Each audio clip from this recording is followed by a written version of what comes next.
matin. Le pauvre Benjamin Muller. Vraiment, je vous plains. Bonsoir. Bonsoir, comment allez-vous ? Vous avez écouté depuis ce matin la totalité des hommages rendus par les radios et les télévisions à Johnny Hallyday. Oui, autant dire que j'ai la tête qui a chauffé. Allez, on commence par l'hommage des pompiers de Paris ce matin, au pas cadencé, réveil musculaire. Ils l'ont fait comme ça. Les portes du pénitencier bientôt vont se refermer. Et c'est là que je finirai ma vie, comme d'autres galons finis. C'est pas la chorale des sapeurs-pompiers. C'est pas la chorale, c'est bien c'est pas si mal. les pompiers de Paris. Un hommage bien viril qui aurait dû plaire à Johnny. Énormément de tristesse partout en France, notamment celle-ci de Johnny Mirador, sosie officiel, s'il en est ce matin chez Daphné Burki. J'ai appris la nouvelle, j'ai fondu, je pleure encore, une partie de moi qui meurt, j'ai l'impression d'avoir perdu mon grand frère. Il fait partie de notre vie. C'est énorme. C'est énorme la douleur qui s'est installée. Voilà, c'est énorme la douleur. Toute la journée, les auditeurs d'Europe 1 pouvaient appeler notre antenne pour raconter leur Johnny, leurs souvenirs, leurs émotions avec pas mal de pépites du coup. Comme par exemple cet appel d'Alain. Il y a quelques années, il a bossé avec Johnny Hallyday pour enregistrer un clip. L'idée apparemment était de louer un bateau pour enregistrer le clip sur la Seine, sauf que ces ballots, ces messieurs n'avaient pas demandé d'autorisation. Quand le tournage s'est terminé, après environ 2 heures de tournage, on s'est trouvé en face d'un capitaine de la brigade fluviale avec 3 de ses adjoints. Et quand ils ont vu que c'était Johnny Hallyday, le capitaine a dit « Messieurs, on arrête tout, on ne met pas une contravention à Johnny Hallyday ». Eh oui, évidemment, on ne met pas de contravention à Johnny. Autre appel, cette fois à la mi-journée.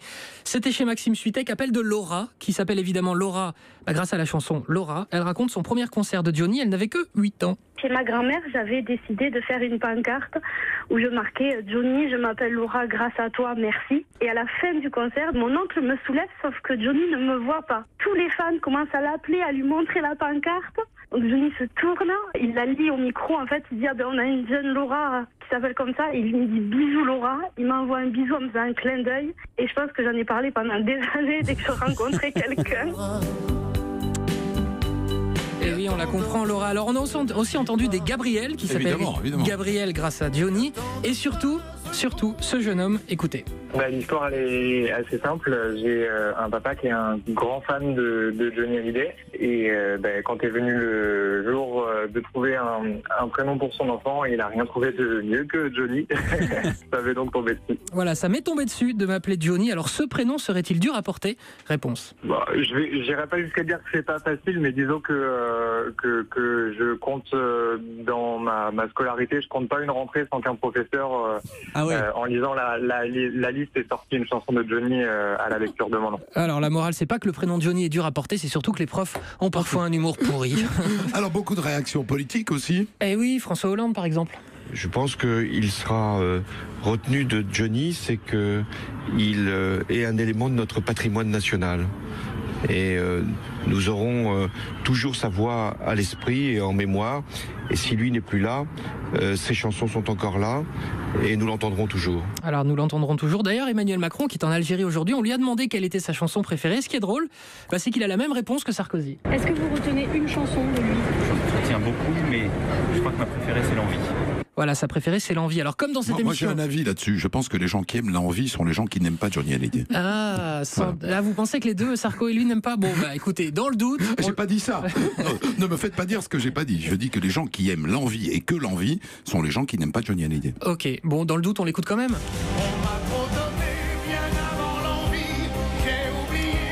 Et alors, vous aimez L'Envie ou pas ? Oui. Là, j'ai pas dit que. J'ai compris. C'est ça qui est important. C'est les nuances un peu. Bon, aujourd'hui sur Internet, cette fois, certains ont aimé se souvenir que Johnny, certes, des chansons et des concerts, mais c'est aussi quelques petites boulettes. Oui, rappelé avec beaucoup de bienveillance. Oui, c'était mal écrit mon lancement, je m'en suis rendu compte. Oui. Alors, rappelez donc qu'il a fait des boulettes. En gros, Johnny rappelé avec beaucoup de bienveillance aujourd'hui sur Internet.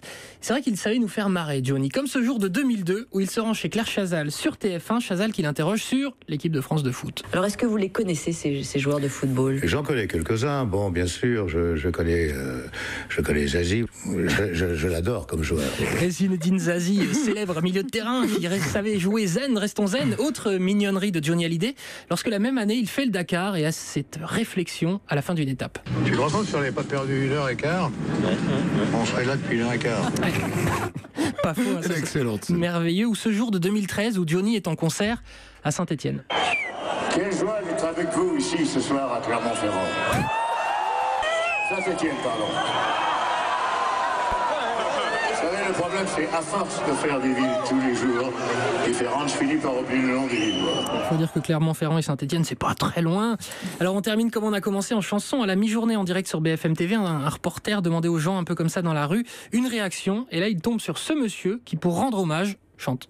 Des pleurs qu'on garde sur le cœur, et des regrets, et des rancœurs, des souvenirs éblouissants, et des visions de néant. Eh, belle voix, non? Génial. On dirait presque, j'ai bien dit presque, l'original.